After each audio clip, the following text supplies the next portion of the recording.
We're making mushroom sandwiches, ciabatta, Vardy cheese, arugula, tomato relish, mushrooms. I just mixed them with a little bit of soy sauce, salt, and pepper. I just want them lightly toasted, so yeah, they've got a little bit of crunch. Start with mayo, as much or as little as you like. I want to mix my tomato relish with this mayo. It's gonna get a little wet and drippy, and that's okay. Load it up with seasoned mushrooms here. You can use whatever protein you want. Now I'm gonna put on some cheese and use a blowtorch because that's gonna melt it and help hold those mushrooms in place a little bit. This is optional.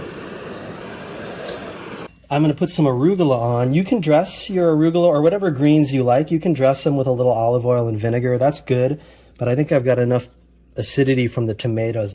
You know, you want a lot. You want a tower of arugula. More tomato relish because it's good. A little quick flip. You want to press it down and it's going to drip. You're going to lose some juices, but again, pressing it down is going to help hold the mushrooms in place. If you like mushrooms, this is it.